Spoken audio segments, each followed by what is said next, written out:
5.3 Trade and Transport. Shantuqaa sadii daldalaa fi geejjiba Itoophiyaa keessatti. Trade is a basic economic concept involving the buying and the selling of goods and services with the compensation paid by a buyer to a seller or the exchange of goods and services between parties. Daldala fi geejjiba Itoophiyaa keessatti jenneera. Daldalli the basic concept involving the buying and what selling of goods. Daldala jechuun wal jijjiirraa fi yookaan immoo gurgurtaa fi bittaa kan of keessaa qabudha. Goods bittaa meeshaalee fi akkuma kana tajaajila of keessaa qabaachuudha. With compensation jechuun kaasaa yookaan beenyaa kaffaluun jiraachuu danda'a. By a buyer or to a seller. Fakkeenyaaf baayeriin yookaan immoo bitaanii gurguraadhaaf kan inni kaffaluu danda'u.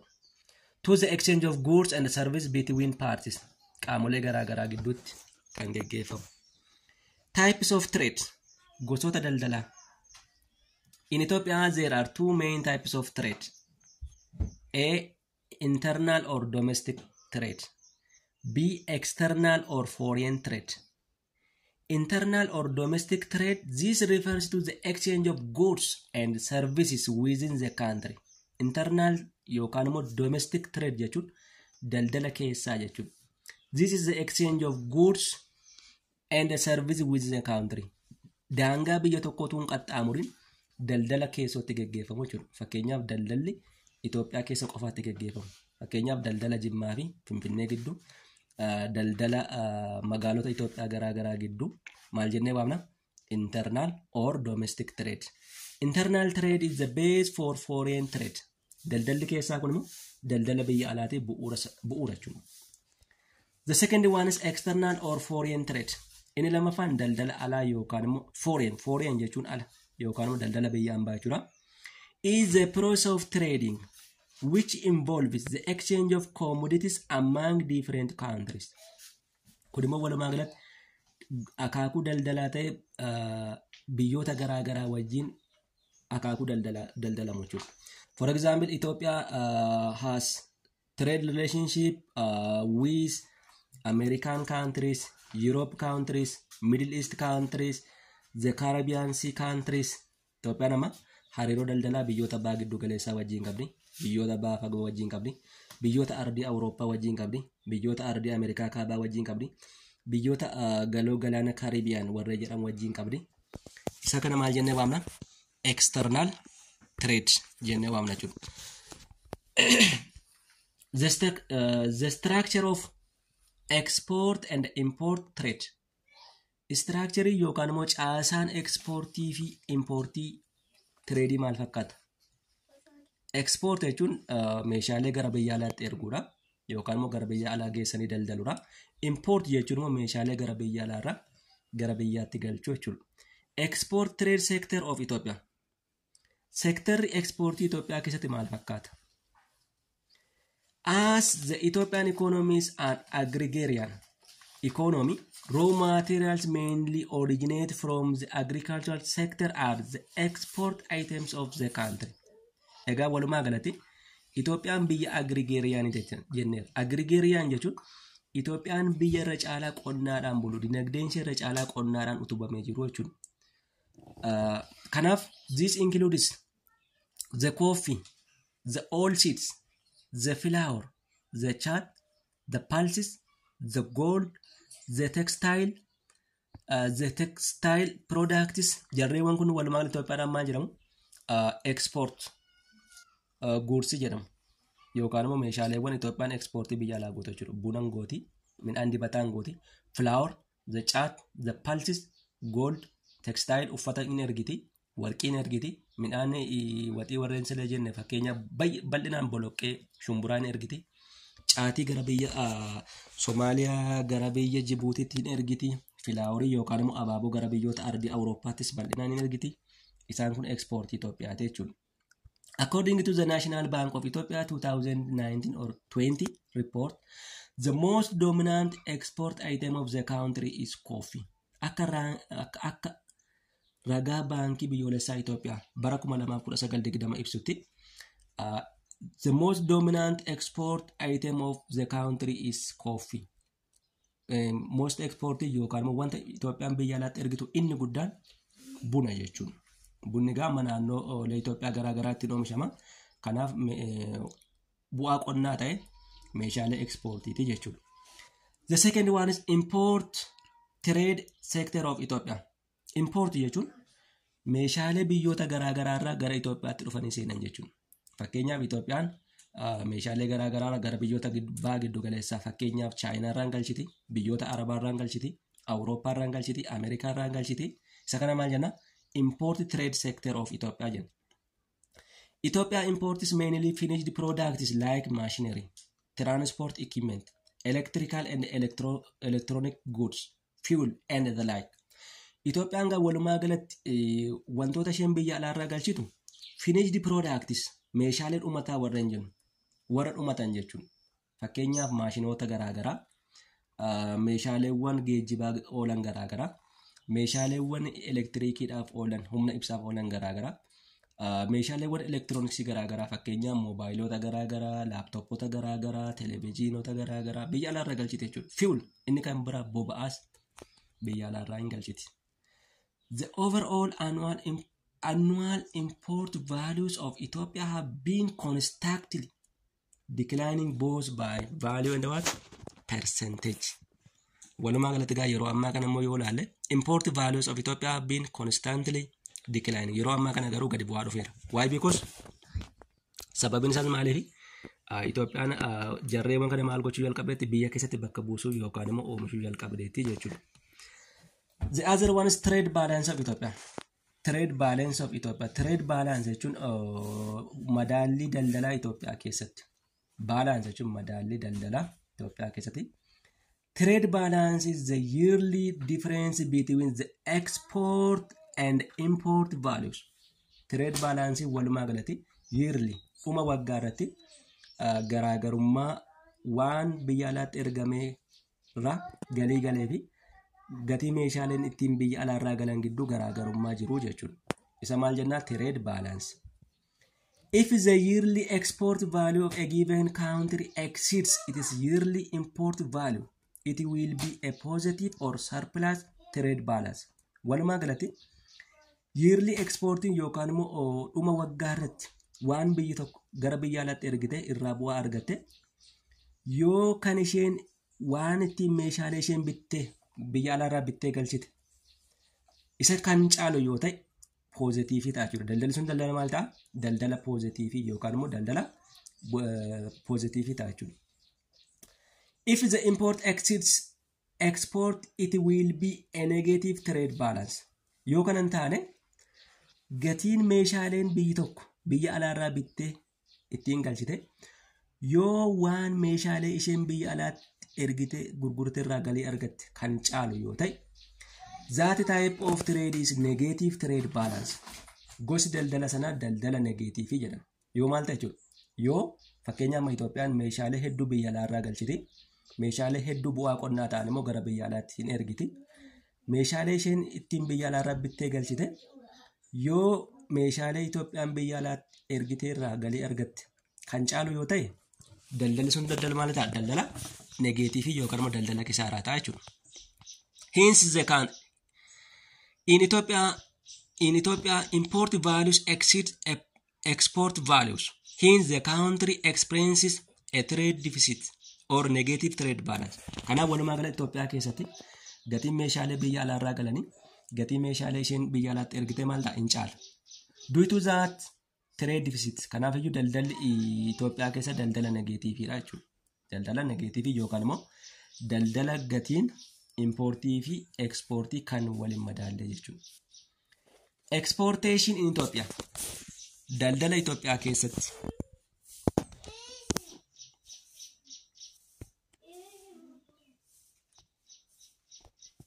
Transportation may be defined as movement of materials and goods or people from one place to another with a specified objective. Geejjiba jechuun sochii fakkeenyaaf meeshaalee ta'uu danda'a yookaan immoo nama bakkaa bakkatti bakkaa bakkatti especially with specified objective dhimma objectiveedhaaf yookaan immoo dhimma addaatiif kan meeshaaleen bakkaa bakkatti sochii godhu yookaan immoo kan namoonni bakkaa bakkatti sochii taasisanii transportation jenna. Transportation is a fundamental to the functioning of a society. Transportation wanta fundamental yookaan immoo wanta ijoodha jechuudha. Maal gochuudhaaf hojii hawaasa tokko adeemsuu keessatti isa ijoodha. One of the major functions of the transport system is to facilitate movement of different goods and commodities from areas of surplus to areas of deficit. Kanaaf kaayyoon geejjibaa inni guddaan wantoota garaagaraa meeshaaleewwan garaagaraa yookaan immoo koomoditiiwwan garaagaraaf haala mijeessuudha. Maaliif sochii isaanii bakkaa bakkatti gara baay'inaan jirurraa gara xiqqeenyaan jiru deficit jechuun bakka hanqinaan jirutti surplus jechuun bakka baay'inaan jirurraa gara xiqqeenyaan jirutti geejjibuu gaafata. Mode of transport in Ethiopia. Akaakuuwwan geejjibaa Itoophiyaa keessatti. Transport in Ethiopia are broadly divided into two. Traditional mode of transport include use of pack animals and human porterage. Akaakuuwwan geejjibaa gurguddoo Itoophiyaa keessatti bakka lamatti ramadamu. Isaanis geejjiba aadaa fi geejjiba ammayyaa jedhamu. Traditional mode of transport yookaan immoo geejjiba aadaa inni jedhamu kun pack animals geejjiba kottee duudaadhaan pack animals jechuun for example like the mule, horse, donkey jarri kanaan akaakuun geejjiba geggeeffamu geejjiba aadaa jedhama.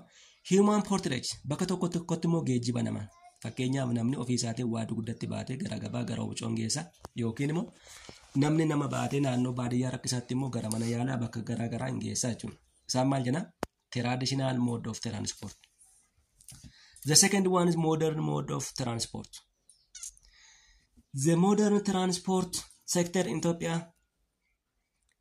uses the following four different modes of transport. Akaakuuwwan geejjibaa Itoophiyaa keessatti warri So there are four modes of modern transport in Ethiopia.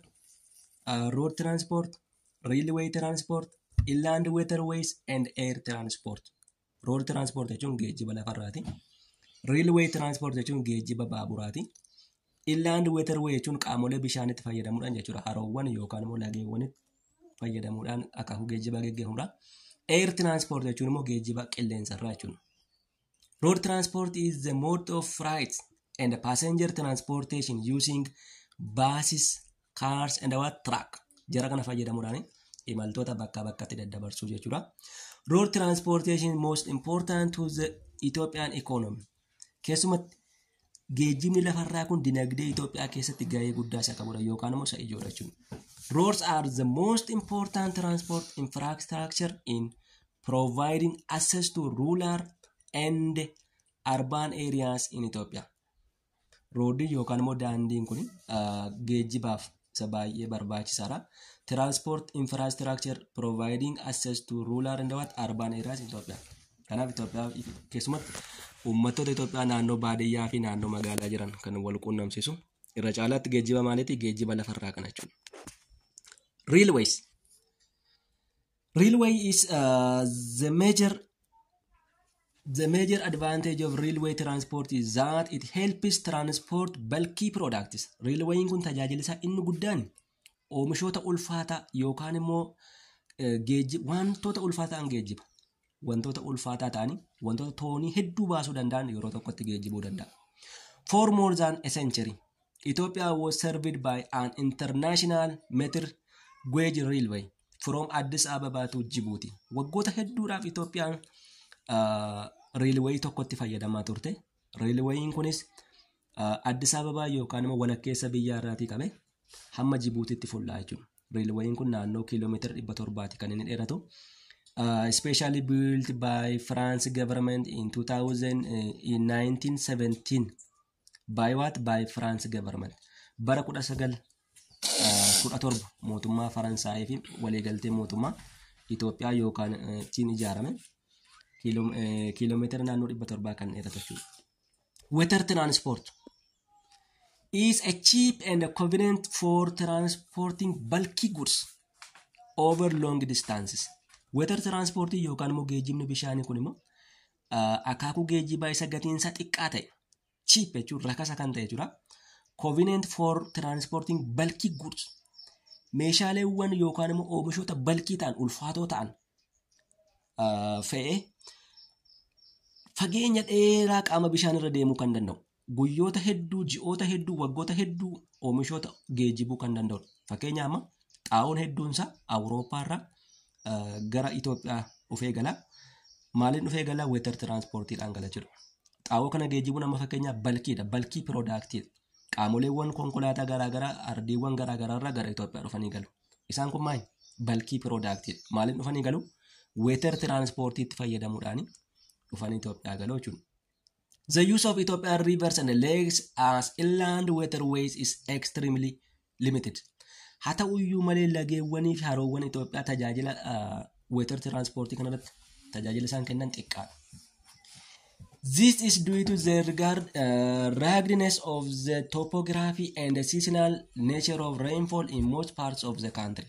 Kun sababni isaa inni guddaan teessumni lafa Itoophiyaa bu'aa bayii baay'ata. Gaareewwan baay'ata.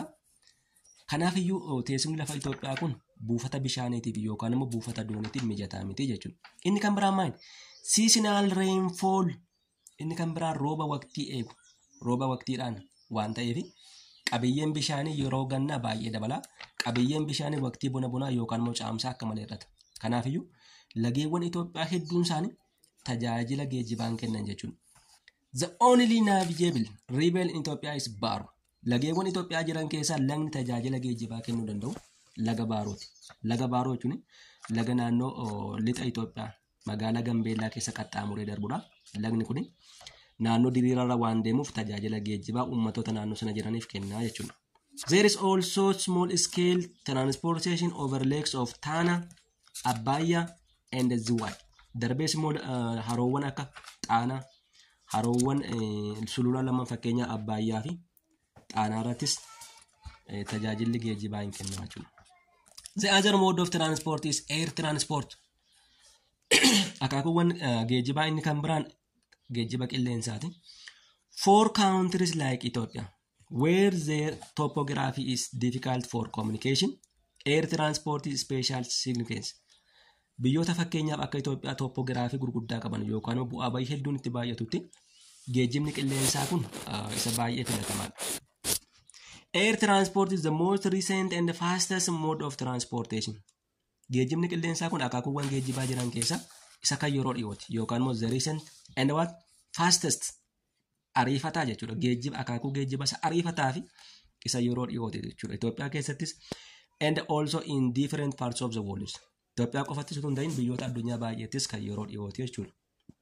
The Ethiopian Airlines, which is the major airline in the country, is among the best airlines by African standards. Fakkeenyaaf geejjiba qilleensa Itoophiyaa yoo fudhanne akaakuuwwan geejjiba qilleensa biyyattii isa baay'ee mijataadha. Akkuma sadarkaa Afrikaatti sadarkaa jalqabarra jira jechuudha. Geejjibni qilleensa Itoophiyaa kun akka Afrikaatti geejjiba qilleensaa filatamaa yookaan immoo the best airlines. Kanaaf duwituu isaatti rewarded. Kanaaf iyyuu yeroowwan garaagaraatti geejjibni qilleensa Itoophiyaa kun badhaasan argata jechuudha. Waggaa waggaatti ilaalame dhaabbileewwan garaagaraatiin hin badhaafamu jechuudha. Sadarkaa Afrikaa irratti sadarkaa tokkoffaarra jira jechuudha. Akka addunyaattis geejjiba qilleensaa filatamaadha jechuudha. Ethiopian Airlines was established in 1949. Geejjibni qilleensaa Itoophiyaa kun yeroo jalqabaaf kan bu'uureffame bara 1945tti hundeeffame jechuudha. Fakkeenyaaf Boolee International Airportiin Itoophiyaa keessatti 1945 bu'uureffame jechuudha. Ethiopian Airlines is the leading and the most profitable airline in Africa. Geejjibni qilleensaa Itoophiyaa kun Afrikaa keessatti the leading jedhama yookaan immoo dursaa isa hangafadha. Isa beekamaadha. Fi darbees immoo geejjiba bu'aa hedduu buusu beekamu Afrikaa keessatti. It has more than 62 destinations in Africa. Afrikaa keessatti buufataaleewwan 62 qaba. More than 127 international destinations. Buufataaleewwan addunyaalessaa yookaan immoo internationalii ta'an 127 qaba. in 5 continents ardiiwwan gurguddaa shanan keessatti ardii Awurooppaa, Ameerikaa Kaabaa, Ameerikaa Kibbaa, Eeshiyaa. It also has more than 22 domestic destinations. Akkuma kanas geejjiba biyya keessaa yookaan immoo international destination jechuun buufataaleen biyya keessaa jira. Fakkeenyaaf Gondoriin jira, Jimmaa Airline jira, Bahir Dar Airline jira, Neqemt Airline jira. Isaan kun maal jedhamu? Domestic destinations jedhamu. 58 cargo destinations. It is the largest cargo network operator in Africa. Cargo jechuun immoo akaakuu geejjiba qilleensaa ta'e kan meeshaalee fe'u jechuudha. Fakkeenyaaf abaaboon amma kaargoodhaan fe'ama. Meeshaaleewwan garaagaraa. For example, during the corona time or period, qorichoonni hedduun isaanii kan isaan ittiin fe'amaa turan kaargoodhaan jechuudha. Kaargoo jechuun xiyyaara ta'e kan tajaajila fe'isa malee fe'isa meeshaa kan kennu jechuudha.